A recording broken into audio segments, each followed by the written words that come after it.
Masechet Baba Batra, Daf Kof Ayin He, second to last daf in the Masechet. Amar Rav Huna, Shechiv Merashi Gdish Kol Nechasav, V'amar Maneh Lifloni Biyadi Ne'eman, Chazaka En Adam Ose Kenunya Al HaHekdesh. Someone is on his deathbed, this is what Rav Huna teaches, and he donates all of his property to Hekdesh. But then afterwards he says, oh, actually, I owe 100 dinar to a certain person, right? That person has 100 dinar in my hands, meaning I owe it to him. So now the question is, do we believe him or not? You see, if you believe him, that means that you're going to take $100 and give it to that person, and that will be $100 less than that the Hekdesh is getting. So there is a loss to Hekdesh. So maybe we should not believe him because now we're going to take away money from Hekdesh. And so Rav Huna's ruling is he is believed. Why? We can assume a person is not going to make a collusion against Hekdesh. How would the collusion work? Let's say a guy gave everything to Hekdesh, and he says, you know what, I really want some money, so how's he going to take it back? You can only take it back if he gets better. If he was on his deathbed and he gave it, then he gets better, then he can say, oh, I gave it all away, but that was only on condition I was going to die, but I didn't die. He can take it back. But let's say he didn't die, he's still on it, but he didn't get better, but he's still on his deathbed. And now he wants some money back. So you know what he can do? He can collude with a friend. Says, listen, buddy, all right, I'm going to say that I owe you $100, and that way they'll take away, they'll allow that, the court will allow that, and take $100 from the money that's designated to Hekdesh and give it to you, and they'll make you a deal. You keep 25 and give me back 75, and that way I can get some cash. I want some cash now. So that would be the collusion that we suspect. Maybe he's making up the fact that he owes money to someone else so he can get a kickback himself. And so Rav Huna says, no, we don't have to worry about that. A person, sometimes people collude against another person to try to extract money, like we saw yesterday. Husband and wife can collude and get divorced so that they can extract money from the guarantor on the ketubah and then go ahead and get remarried. People do that, but nobody's going to make a collusion against Hekdesh.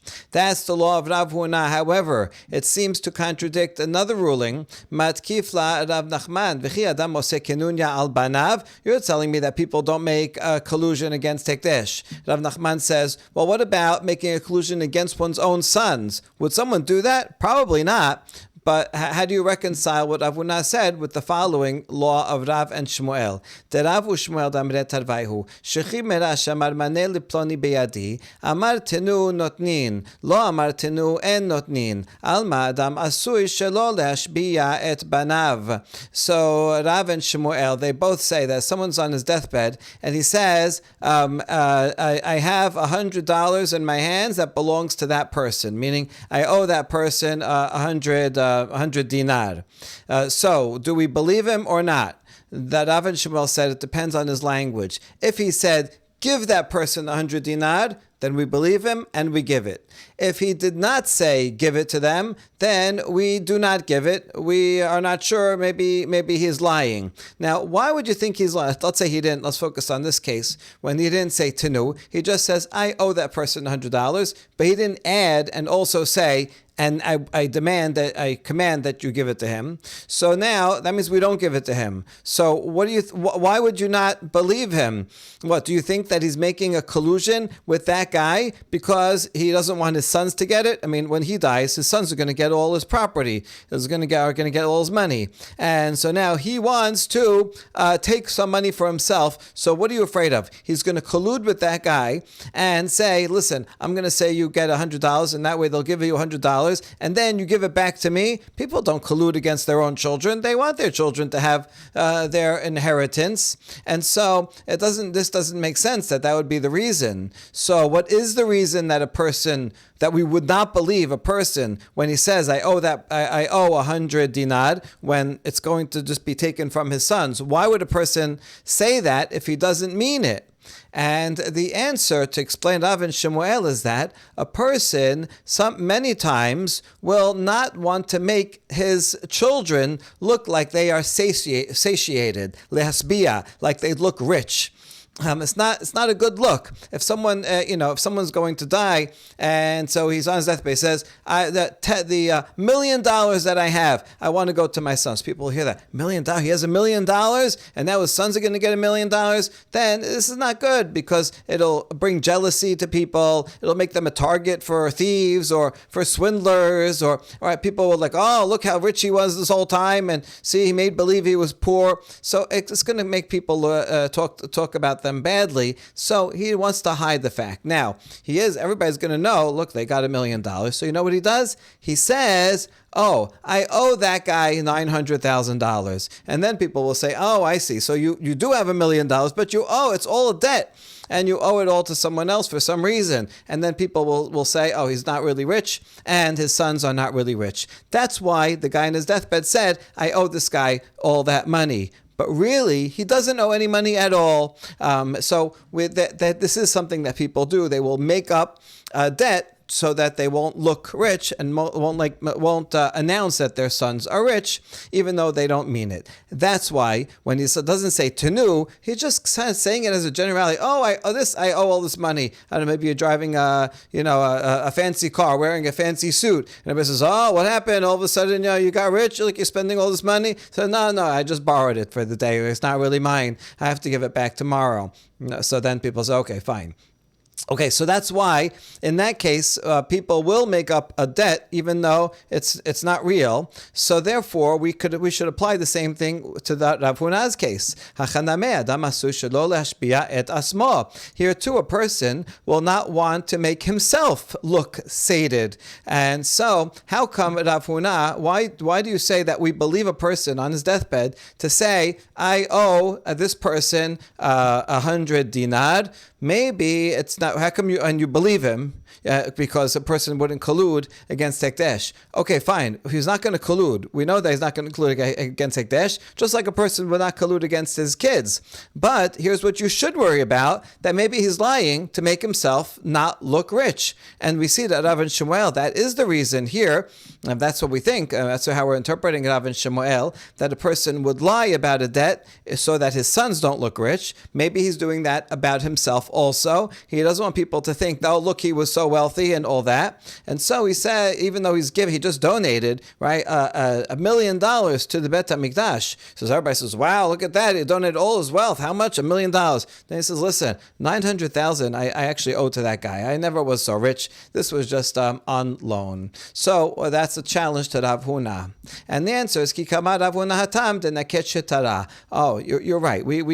Someone might lie in order to make themselves look not so rich. But Rav Huna, when he gave his law, that was talking about a case where the lender has a note. He comes with a promissory note that says, you owe me this money. That's why we say, okay, pay him. The guy admitted on his deathbed that he owes the money, and the lender has a promissory note. That's why we assume that he's right, and we take the money from Hekdesh and give it to Hekdesh. Didn't get it yet. It's still in the guy's property because he's still alive. But the point is, we take it from the money that will go to Hekdesh and we give it to that lender. That's the case of Rav Huna.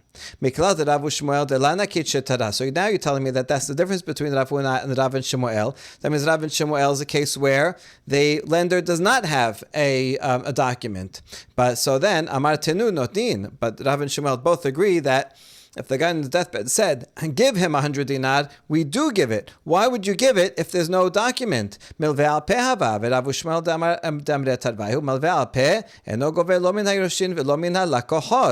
would be an oral loan. And Rav and Shemuel both agree that if a loan is only oral with no document, then the lender cannot collect from orphans and cannot collect from land that was sold. And so, why would you say that the orphans have to pay when the father said tenu? It should not be. Even if the father said give that money and as a command, if the other guy doesn't have a loan document, then the orphans would not have to pay. So that can't be. Ela Rav Nachman idi ve'idi nanakit shetara. So Rav Nachman explains, no, both the case of Rav Huna and the case of Rav and Shemuel are talking about cases where the lender has a document, and that's why he can collect for Rav Huna, and there's also why he can collect when the father says tenu.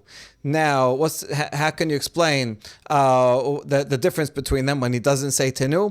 Velakashya ha dimkuyam ha delam mekuyam. Amar tenu kayemeh lishtare la amar tenu la kayemeh lishtare. And there's no difficulty to explain the different rulings. Rav Huna was talking about a case where the loan document was already ratified. He already brought it to court, and they checked the signatures, and they wrote a document that says this was, or write it on the shtar, and they wrote this document is ratified. And therefore, they're ready to collect. So that way they can collect. Whereas the statement of Rav and Shemuel is where the lender did not go to the court yet and get it ratified. So if he comes, and now if the father said, I want you to give 100 dinar to that person, by saying give it in such a decisive manner, that itself is a ratification. You don't have to bother going to court because that guy in his deathbed said, yes, give it to him. So he's authorizing the giving. That's the same as ratifying the document, and you don't have to ratify it, and you just give it. Whereas if he didn't say tinu, if he just says, I owe that person, well, that's not declarative enough to be considered a ratification. Even though he said he gives it, but who knows why he's saying that? Maybe in fact he's just saying it so they don't look rich or whatever. If the guy wants to collect, he has a note. Great, it's like anybody else who has a promissory note. You're still going to have to go and ratify it in court, and then they'll be able to collect. But just his general statement, I owe money. That's not declarative enough as tenu to be considered a ratification.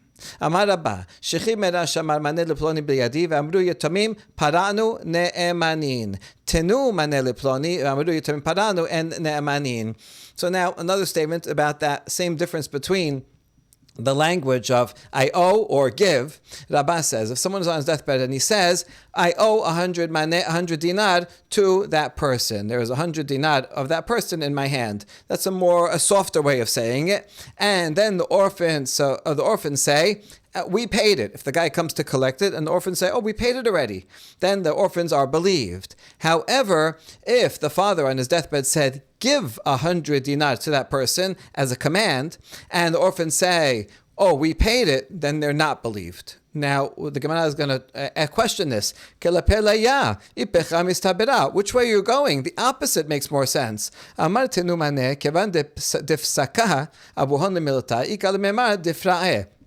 When the father says, give it as a command, so since he gave such an assertive command, it makes sense that the children would have done it right away, and they would pay it. So they should be believed in that case. When the father says, give it, and the orphans say, we did it, they should be believed in that case. Whereas when the father just says, I owe the person 100 dinar, since he didn't make a command, make sure to pay them, so then there's room to say that they didn't pay. The father said he owes 100. Let's check it out. Let's make sure. Let's check into it. He didn't give a command that they have to pay right away. So he just says, I owe. Okay, we'll make a note that we owe. We'll see, when we're going to pay it and if we're going to pay it. So it makes more sense there when he doesn't make a declarative statement, a command that they would not believe to say they were paid. So that would make more sense. So therefore, the logic of Rabbah we cannot understand. So rather, if you want to revive Rabbah's statement, you have to teach it as follows. We must have misunderstood or mistransmitted what he said.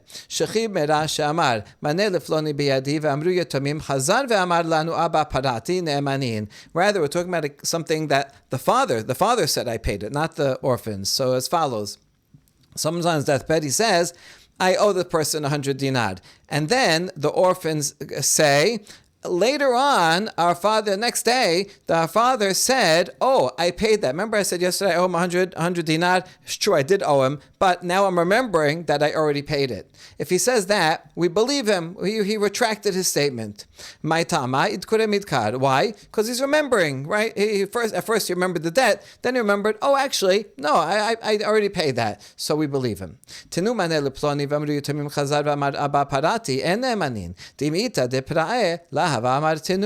However, if the father on his deathbed said, give 100 dinar to that person, and then the orphans say, wait a second, But even though the father, yes, he did say give it, but our father said that afterwards he said that he paid it. In that case, the orphans are not believed to report that their father said that he paid it. Because if in fact the father paid it, he would not be so declarative to say, go pay it. In other words, someone who's trying to remember, he's on his deathbed, he's trying to remember all his accounts and what he owes and what he doesn't owe. If he is not sure, right, he says, he thinks he owes someone money, he'll say, I owe someone money, right? And he's still thinking about it, and then later on he remembers, oh, I paid it, we believe him. But if he says, go and give that person money, that means he thought it through and he's sure about it, because you wouldn't give a command unless you really made sure to think through all the possibilities and you know for sure that you owe it. Then you say, give it. And therefore, we assume that the orphans are making it up when they say, oh, but then he said paid it. No, nobody would say give and then remember that he already paid it. That does not make sense. That's what Rabba was teaching. A question, if someone's on his deathbed and he admits, yes, I owe that person money. What do we say in that case? Does he have to tell the people that are listening to that, you are my witnesses, or he doesn't have to say so? Normally, if a person is healthy and he just says, I owe someone $1,000. So we can't just extract money based on that. Maybe he was joking. Maybe he was just talking flippantly. We don't know. The only way that can be used in court is if he goes to two people there. He says, "You are my witnesses. I want you to listen to this, and you're my witnesses. I owe the person $1,000." Then those two people can go testify, and that person can collect the money. But if this doesn't say witnesses, then not.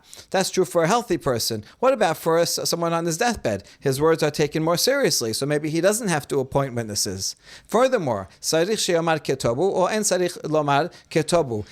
it to be, if they want to write it down, the witnesses hear it and they want to write it. Does he have to does the guy on his deathbed have to say, you are my witnesses and I want you to write it down? Or, and only then can they write it down? Or he doesn't even need to say that, write it down, and they automatically write it down. Normally for a healthy person, if he wants it written down, he has to tell the witnesses specifically, I owe the person $1,000, I want you to write it down. Putting it in writing, that makes it more serious and easier for the person to collect. But maybe he doesn't want it to be written down. And so he has to specifically say write it down if he's a healthy person, otherwise they can't.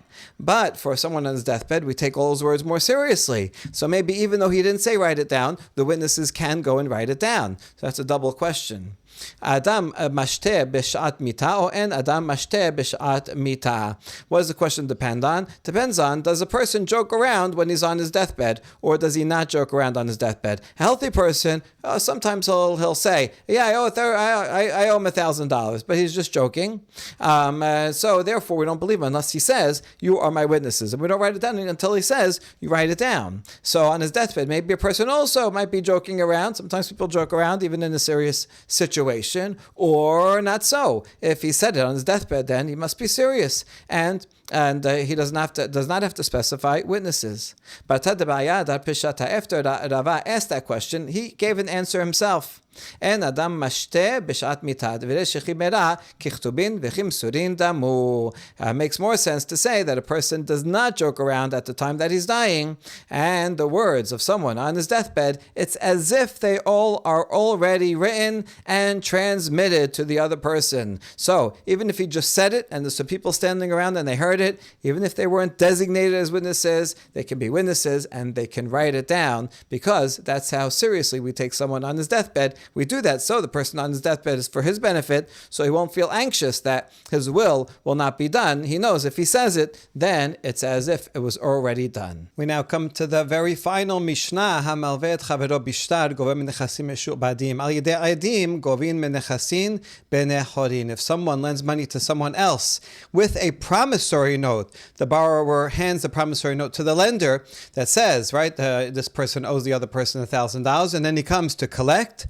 The lender can collect even from property that was sold. Any property that the borrower owns at the time of the loan is liened to the lender. And even if the borrower then sells it afterwards, the lender keeps that lien, and if the borrower cannot pay, then he can go and repossess that land. It's like he has a mortgage on all of the property that he owns at the time of the loan. However, if someone does not have a promissory note and only lends with witnesses, that's not sufficient. And then when he comes to get paid back, he can collect anything that the borrower has in his hands currently, but not from Bnei Chorin, that's unsold property, but not from anything that he sold afterwards. So that the Gemara will discuss the reason for that distinction.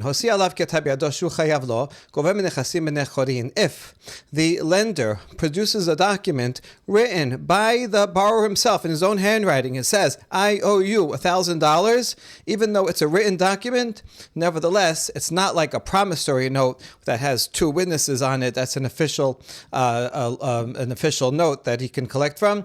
Even though this is a written document, nevertheless, the lender can only collect from unsold properties. We're going to see the reason why also for this. Basically, the reason is because when you have an official document with two witnesses, then it causes publicity. And everybody knows, oh, okay, this guy has a mortgage on his land. That way, when someone buys it, they have to know that there is a mortgage on the land, so that they take that into account, that they're buying it and it might be repossessed. But if it's not two witnesses, only the lender, only the borrower's own signature, the borrower's not going to go around telling people, oh, there's a mortgage on my land. And so therefore it would be unfair to the buyers to allow someone to repossess. If there's a guarantor who comes and he agrees to be a guarantor after the promissory note is signed, in that case, the lender can collect from the guarantor, but only from unsold property. In other words, if you have a regular case of a guarantor, the normal case of a guarantor is that he's guaranteeing the loan at the time of the loan. Before the loan is finished and signed, right? The lender says the lender says, I don't want to give him money because I don't trust that he can pay back. Will you guarantee? The guarantee is, yeah, I'll guarantee the loan. So then he's saying before the loan happens, he agrees to be a guarantor, and you write it in the document, and this person is a guarantor. In that case, the promissory note mentions both the borrower and the guarantor. In that case, the lender can come and he can collect not only from the borrower's property and sold property, but also from the guarantor's current property and even sold property. He gets a mortgage, a lien on the guarantor's property. That's if his name is in the promissory note. However, if someone comes to be and agrees to be a guarantor after the promissory note is done, well, in that case, the obligation of the guarantor is like an oral loan, and therefore he only has to pay from unsold property. מעשה הוא בא לפני רבי ישמעאל, ואמר גובה מנכסים בני חורין. אמר לו בן ננס, אינו גובה לא מנכסים משועבדים ולא מנכסים בני חורין. There was a case just like this that came before Rabbi Yishmael. And the Bishmael says that the lender can only take from the unsold property of the guarantor because the guarantor guaranteed it after the document was signed. So he's treating it like an oral loan, not like a written loan. Amar lo ben Nanas, but Ben Nanas disagreed with Rabbi Yishmael, and he says, no, the lender in that case cannot collect anything from the guarantor, not from lien property that he had sold, and not from unsold property that he currently has. Why? Well, that's exactly what Rabbi Yishmael asks. Amar lo lama, why not? Shouldn't it be the same as an oral obligation? Didn't the guarantor say, I will pay you in case the borrower can't pay you? And all right, so he's admitting to that, and maybe there were even witnesses. So shouldn't it be like the same as like an oral obligation, an oral loan, in which case you can say you have to pay from unsold property? Amar lo hare hachonek et echad bashuk umsol chavero v'amar lo hanach lo v'ani eten lecha patur shelo al emunato hilvahu ela ezehu arev shu yachayav haveo v'ani noten lecha chayav sheken al emunato hilvahu. Ben Nanas is something very sharp, a very interesting analogy. Let's say you have a lender who has owed $1,000. He finds the borrower is not paying. He finds him in the marketplace and he's strangling him. He says, you better pay me or else I am going to kill you. And his friend, the friend of the borrower, comes and sees his friend is in trouble. He's about to be strangled to death. And so the friend says, leave him alone, I'll pay you. Okay, so the lender leaves him alone, and the guy lives, and now he comes to the friend and says, "Okay, now you have to pay me." Does that friend actually have to pay legally? Maybe he does. Maybe he also doesn't want to get strangled, but technically, legally, is he obligated to pay because he said, "I will pay you"? The answer is no, because the original loan was not based on the trust of that person. This lender agreed to give a loan to that borrower beforehand, and based on the trust that he had with the borrower. And the friend, the guarantor friend, was not even involved. He wasn't around at the time. And so therefore, as if the lender gives a loan to the borrower without the guarantor's guarantee, then the guarantor who comes afterwards and says, "I'll pay," is not obligated. Right? Everybody would agree in this case that the friend is only saying this to save the life, but he can't. You can't say that he's obligated to pay for that guy's loan because the lender gave that loan right without that guarantee. It wasn't based on his trust, and he doesn't have to pay. Therefore, it's the same thing here. When someone lends money to someone else, and they wrote the document, and afterwards a guarantor comes and says, "I'll guarantee it." He didn't give the loan based on the trust of the guarantor, but rather he gave it on the trust of the borrower. And therefore, if the borrower defaults, the guarantor is not actually responsible for anything. And that's the case here. So that's what Ben Anas says. Ben Anas explains, when is a guarantor liable? Only in a normal case where the lender doesn't want to give to the borrower just based on the borrower's words, and then the guarantor comes and says, "Listen, lend him money, and if he doesn't pay, I'll pay you." In that case, since the lender only gave out the money on condition that of the guarantor, it was only based on the trust that he has in the guarantor, therefore the guarantor is on the line. But if the guarantor comes afterwards, then the guarantor is not on the line, because actually he was not the decisive point in giving the lender that trust to lend out the money. ואמר רבי ישמעאל, הרוצה שיחכים יעסוק בדיני ממונות, שאין לך מקצוע בתורה יותר מהן, והן כמעיין הנובע, והרוצה שיעסוק בדיני ממונות, ישמש את שמעון ben Nanas. Now Rabbi Yishmael says a very nice thing. First of all, someone who wants to become wise should study dinei mamonot, because there's no greater subject in all of the Torah than it. It's like a flowing spring. As we got just a taste of it, and by going through all the babot here, right, we see how many cases upon cases. You can always build more cases and more complications and more subtleties. And then for the mind to keep track of it really trains the mind to be very acute and have to have a lot of insight, because the justice, whether this guy's right or that guy's right, can often depend on a very, very subtle detail. And so, in order to become wise, one should study dinei mamonot. Wonderful advice. And further advice, when you do want to come and study dinei mamonot, you should always study under Shimon ben Nanas, because he is a great teacher of it, and his insights are really very good. And this is an example. This is amazing. Rabbi Yishmael is saying this.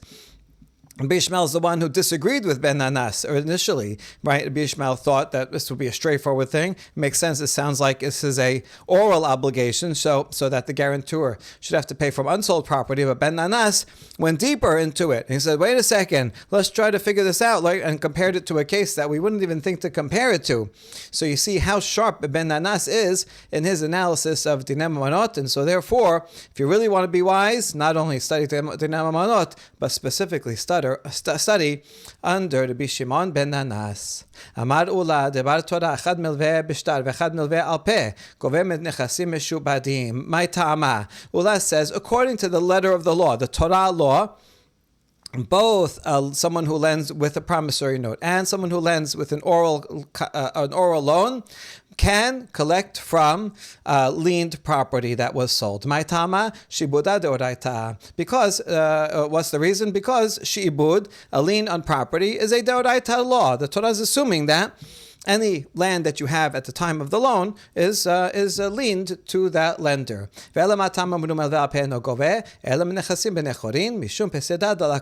that case, why did the rabbis come and update the Torah law? The rabbis have the power to do that. Certainly in Dinei Mamonot, they could say hefker betin hefker. So the rabbis came and said, we'll leave the Torah law alone for a promissory note. However, if it's an oral loan, then the lender can only collect from unsold property. Why did the rabbis change the law?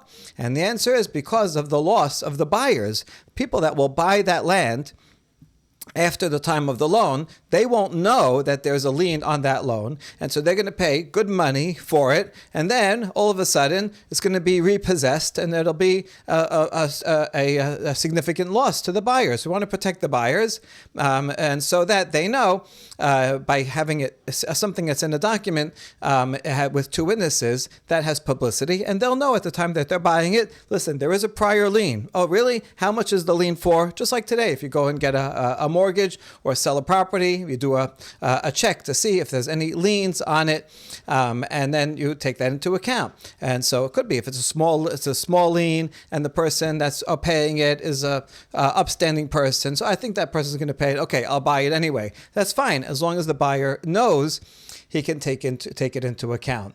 So now we ask, well, so if it's with a promissory note, then how come it's okay? Why don't you want to protect buyers even if there is a promissory note? As we just said, if there is a promissory note, that means there is publicity. If the buyer doesn't bother to go and check, ask around and see if there's a lien on it, if he doesn't ask around and just buys it outright and all of a sudden he's surprised, he brings that loss upon himself. That is the obligation of a buyer, to do a check and ask around. Hey, does anybody know? Was anybody have a promissory note that's out with a lien on this guy's property? And someone will know if you ask, and if you didn't ask, then that's his problem. But as long as it's possible, not easy to find out, then it's the buyer's obligation to find out, and then the buyer is protected. Rabba Amar, all that was Ola. Rabba says the opposite.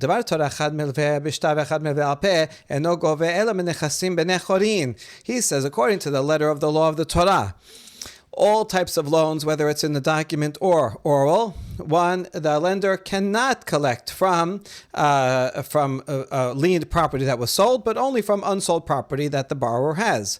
My tama shibuda lav deoraita. Matam amru milve bishtar gobem nechasim meshubadim kedesh shelo tinodelet bifnei lavin.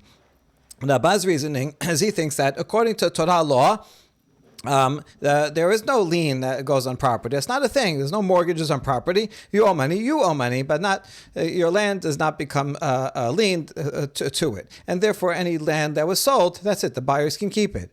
If that's the Torah law, then why did the rabbis come and intervene and change that law and say, if you have a promissory note, now the rabbis are making a new institution and saying that with a promissory note, we do make a lien. What's the purpose? The answer is so that people won't lock the doors in the face of borrowers. If every lender knows that he won't be able to collect from lien, he won't get a lien on the property and won't be able to collect if the borrower sold that property, then they won't give out loans in the first place. And if the lenders don't feel safe, don't feel protected, and they don't give out loans, then the borrowers won't be able to get loans. And this will be a problem for the economy, a problem for poor people, or farmers that have a bad year, and now they need a loan to make it up to get to the next year and to live. They won't be able to get loans, and that will be bad for the whole economy. And therefore, in order so that borrowers can get loans, we need to make sure that lenders will be able to collect from property and be able to get a mortgage on it. And therefore the rabbi said, okay, if it's a promissory note, then you can. Now we ask, if you want to help lenders open their doors to borrowers, then why not say across the board, even for oral loans? Hatam let le kala, because in an oral loan, there is no publicity. And therefore, we're worried about the other thing, we're worried about the buyers. If there's no publicity and the buyer has no way of doing a check to know if there's a lien, then the buyers are going to be surprised when all of a sudden the land is repossessed and no one's going to want to buy land anymore. And so you see the rabbis are taking all the different parties into account and making the right balance And so that's why they say if it Rabbah says on a deoraita level, there's no such thing as mortgages, but the rabbi said we want lenders to feel comfortable. So if it's in writing, so that the buyers will know, then we will require the borrower to pay, and if he doesn't have money, then the lender can go after the sold property. We ask, is that true that Rabbah said that on a deoraita level there's no lien on land? Gavu karka yesh lo, gavu ma'ot en lo. But Rabbah himself said, in the case of a firstborn gets double from any land that is in possession, all the property of the father at the time of the death of the father. However, if someone pays a loan in cash after the father's death, then all the brothers split equally. He doesn't get a double portion of that. So Rabbah said regarding that law that, let's say the father died, they split everything, the firstborn got double. Afterwards, someone pays a loan. If they pay it with land, then the firstborn gets double. If they pay with cash, then the firstborn does not get double. Okay, we understand the cash part. This is new money that came in. Firstborn doesn't get double. Why does he get double if someone pays with land?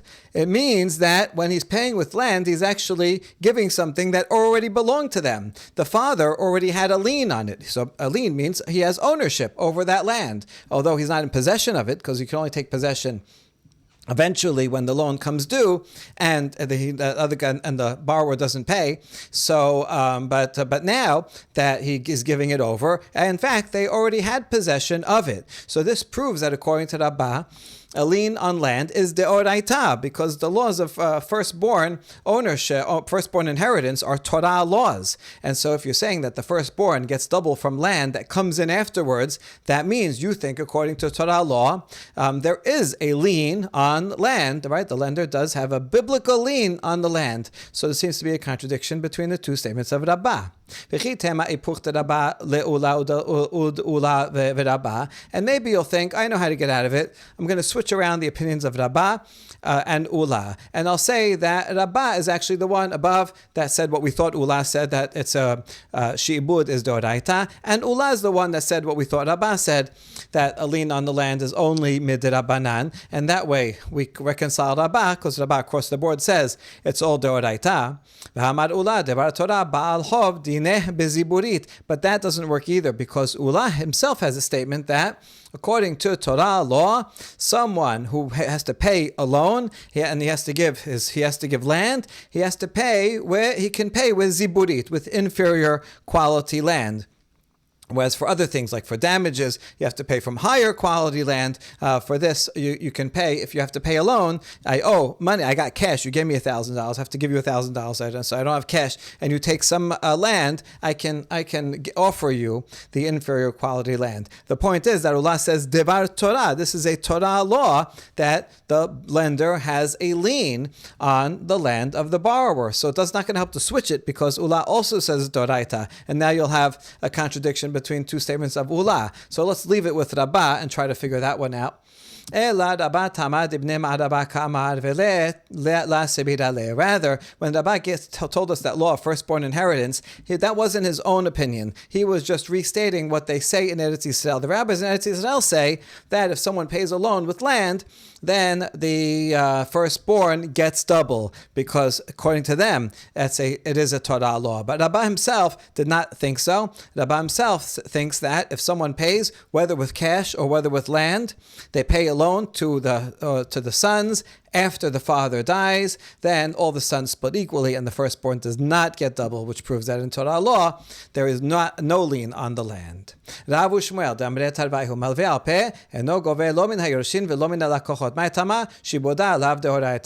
show that machloket we just saw between Rabbah and Ula also is machloket between other Amoraim. Rav and Shmuel, the two early Amoraim from Bavel, they both agree that if someone gives a loan orally, then the lender cannot collect from the orphans, nor can he collect from the buyers of that land. Why not? Because they think that a lien is not a Torah law.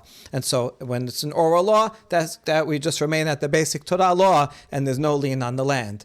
Rabbi Yochanan v'Rabbi Shimon ben Lakish damer tadvar malveh al peh goveh min hayirushin ben min halakochot ben min halakochot. My tama shibuda deoraita. Whereas Rabbi Yochanan and Rabbi Shimon ben Lakish, the two great Amoraim from Eretz Yisrael, so this is what we meant before, that Abba was quoting the rabbis of Eretz Yisrael, they both say that an oral loan can one can collect from orphans and also from sold property that they had a lien on. Why? Because they think that a lien is a Torah law, and they think that applies even to an oral loan, which is what we said before is the letter of the law according to Ula. Now we have a challenge against Rav and Shemuel. Me'etibe hachofer bor b'shut rabim v'nafal alav shor v'harago patur v'lo od ela she'im met hashor yorshe Baal Habor Hayabim Leshalem Demeh Hashor Lib'alav. We have a baraita from Baba Kama that teaches that if someone digs a pit in the middle of the public domain, which you're not allowed to do, you're creating a hazard,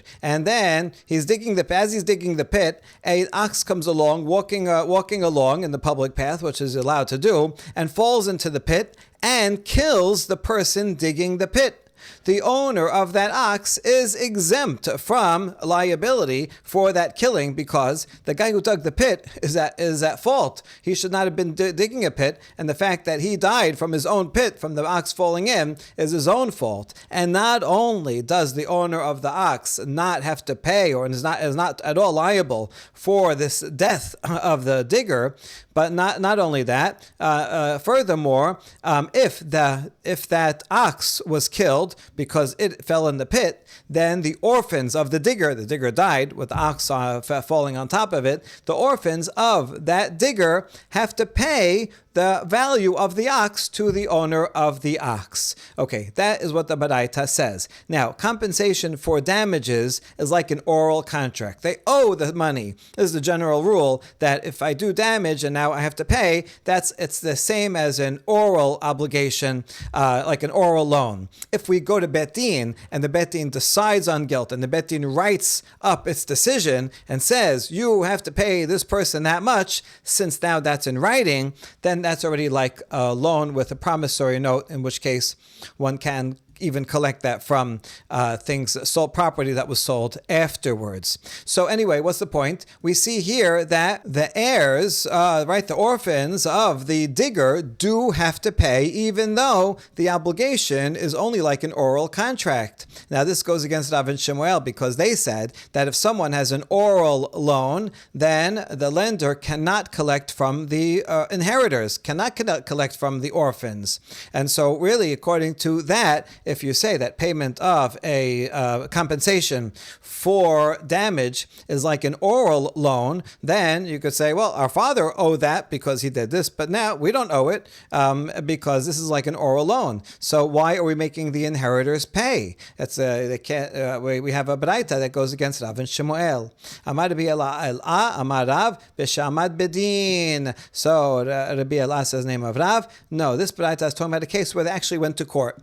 The ox fell on the guy, and I know what you're asking. The Gemara is going to ask in a second, and killed the guy. But then he went to court, and the court said, "Okay, you're guilty," and they wrote it up. And then he died, and that's why the orphans have to pay. So now we ask, but it says that the ox fell on him and he died. So how could he go to court after he already died? Doesn't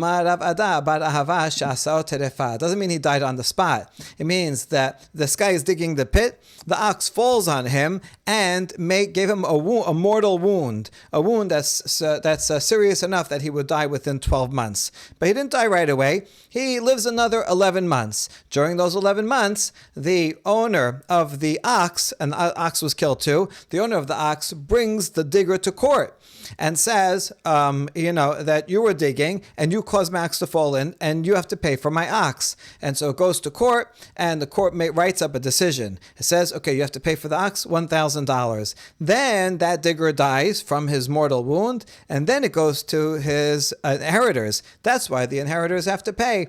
because there was a written ruling, a written decision from the court. And now for a follow-up question, V'hamar Rav Nachman, Taneh Tana, met ukbaro.